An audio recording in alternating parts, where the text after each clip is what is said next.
This guy is also very good fixed investment. This is World Economic Forum was recently in Vietnam. Vietnam hosted it. Surveillance Vietnam had just announced a report on investment in education in Vietnam.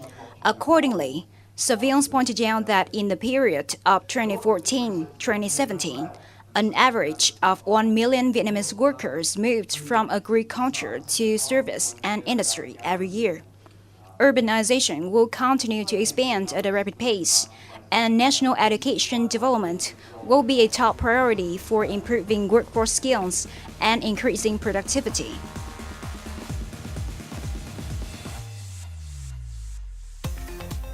With a population of over 94 million and a young population structure, Vietnam has many advantages to developed education. Experts also said that the political stability and economic growth are the reasons for increasing investment in education. But the capital signs that businesses have invested in this sector is still modest compared to other sectors. So education is still a fertile market for investors to continue to look for opportunities.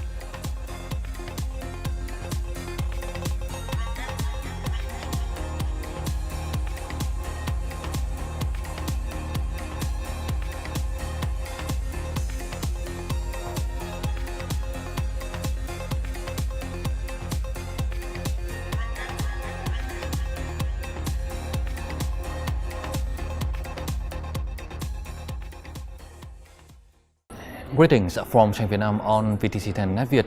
Education is the sector that has attracted the attention of both domestic and foreign investors in recent years, and that has required special investment in infrastructure. To understand more about this issue, in today's program, we have a conversation with Mr. Griffith, the Deputy Managing Director of Civils Vietnam on this topic. Thank you for joining our program today. Vietnam has a young population structure. So what are the opportunities for the foreign investors, especially in the education sector, do you think? It's a very good question, and it's very timely.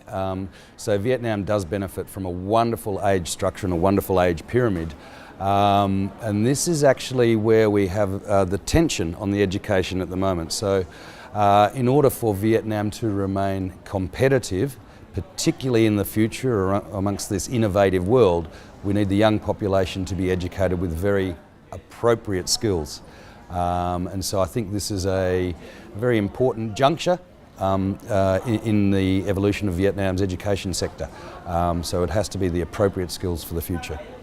The fourth industrial revolution is set to bring many challenges to the labor market in terms of the supply and demand, and also the structure of the labor market. So what opportunities do you think that the investors will gain from this revolution? Yeah, I think there's two parts to it. There's the investor side, who are providing the education and the skills that are appropriate for the population. But there's also the population side that needs to orientate themselves, their children, their teenagers at university towards what is the best skill for their future. And I think that's a more important question because that then makes the investor respond to the need. And so this comes back to the industrial side, that in the future Vietnam's skill set needs to become more tertiary and orientate towards global demands. It's not bad because Vietnam's structure so far is very small enterprise, many highly fertile small enterprise, many startups, very vibrant entrepreneurial startup culture, highly digital and very tech savvy. And so Vietnam's very well placed. It has all of those core, but it just needs a little bit more on the skills to push Vietnam into a really, really globally competitive position. In your opinion, how can the foreign investors help the Vietnamese human resource integrate better into the fourth industrial revolution? Again, I think this is this two-way challenge. I think the investor has to provide the appropriate skill sets and the appropriate training and educational background and pedagogy that suits the future of Vietnam. There's no point in simply providing very basic skill levels that aren't going to be needed by the future population. And so I think it needs to be really tipping the whole education sector on its head a little bit, and supply and demand will ultimately show who will be successful. And that's really to push all of these advantages that Vietnam has, young, vibrant, energetic population into the right skill set for the future. Can you share with us about the advantages or the disadvantages for the foreign investors when they come to Vietnam to invest in the education sector? I think part of one of the biggest difficulties is to orientate the pedagogy and the service they are offering to Vietnam, and to not underestimate or miscalculate what Vietnam needs by merely offering something that's been offered elsewhere in the world. I think we're at a very interesting stage in Vietnam's evolution as it takes off. But these educational needs will be very specific and different to many other countries and cultures. And so I think it'll be a challenge to get that right, that is the best service.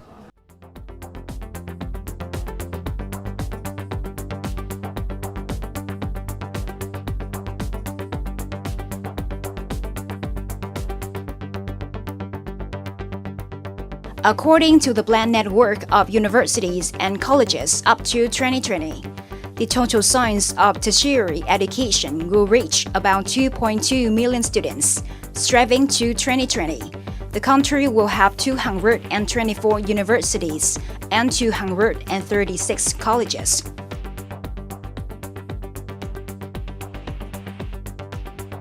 However, this figure is not expected to meet the needs of learners. So many investors have entered this field.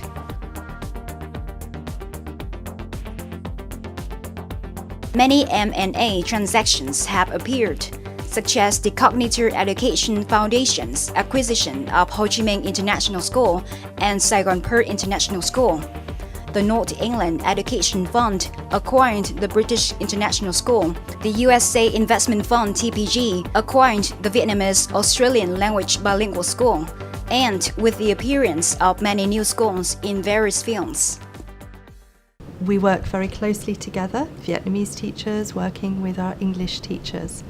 We work closely together for the benefit of the children. We want our children to be happy at school. Happy children learn. The teachers work closely together to ensure that the play-based curriculum in early years is delivered indoors and outdoors. Vietnam, all population, the different country is very speedy growing on during the Asian country. That's why I'm Korean, but we have experience about the growing our country. That's why I see it how growing country doing for the economically. It's economically growing. The every culture they follow with the economic situation. That's why I have experience about. I was studied a long time in America. That's why I came back to the Korea. It was the same like a Vietnam situation, but now Korean is just like it's very horizontally, it's good economic success country.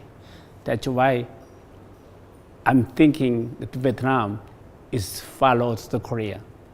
That's why I want to get a art, performing art education is going to be a success here. Effective from August the 1st, 2018, Decree number 86 has raised the limit on the number of Vietnamese students in foreign investor schools. This decree allows up to 50% of Vietnamese students in international schools, significantly varying from the previous limit of 10% for elementary schools and 20% for junior and senior high schools. Therefore, in recent years, the investment in the development of educational institutions in Vietnam is increasingly focused, attracting many domestic and international investors.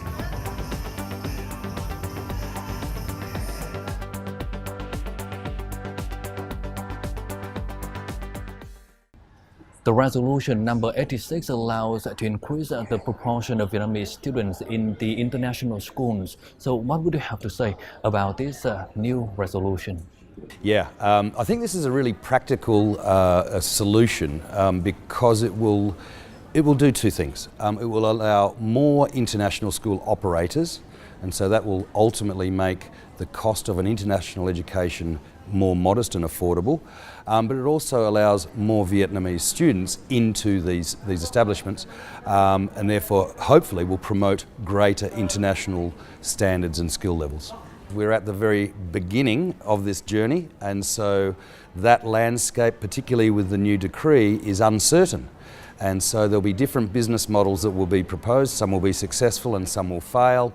But I think ultimately what it's done is open up the sector and allowed new entrants, and therefore that's better for all of the consumers.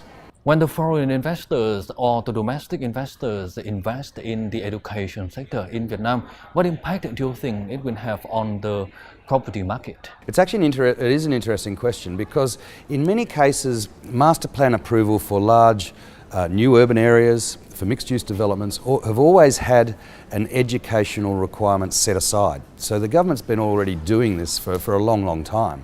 But in many cases that educational requirement hasn't been filled, or it's not been viable. Now by opening it up, I think this will cause more opportunity, more activation in this landscape, and so we'll have a lot more education providers coming in. I don't think it'll necessarily cause any pressure on land values. It will allow another investment class, and so this is something that, as I mentioned before, has been quite closely held before, but now that's going to open up, and so that will increase opportunities not just for foreign investors but for local investors as well. Do you have any recommendation to the government of Vietnam in order to improve the investment environment for the foreign investors, especially in the education sector? So I think many of the foreign investors, their entry into this sector will be through joint venture partnerships, and so it's going to be with local developers. And so local developers, it comes down to again the best location that offers the greatest. And so for the higher end schools, they want access to high disposable incomes and very good leafy suburbs, those sort of things. Whereas the lower end guys that are on the churn will probably just look for density and population. I think it's similar to many other countries when this sector is opening up, that whilst market forces of supply and demand will ultimately dictate success or failure, I think it is very important to have at least minimum standards, because in every industry there are poor operators and good operators, and we just need to safeguard, particularly when you're talking about education, against the poor operators, and to be cautious, and so to have minimum industry standards and guidelines to protect that problem. So at the moment we're in a little bit of a limbo stage because of the new decrees only taking effect very soon. Historically it's been quite a closed investment sector, but now that will open up to developers, operators, private equity capital. So all of these new participants are now dancing, if you like, to see what is the best. Once again, thank you for joining us and for your sharings today. Thank you very much.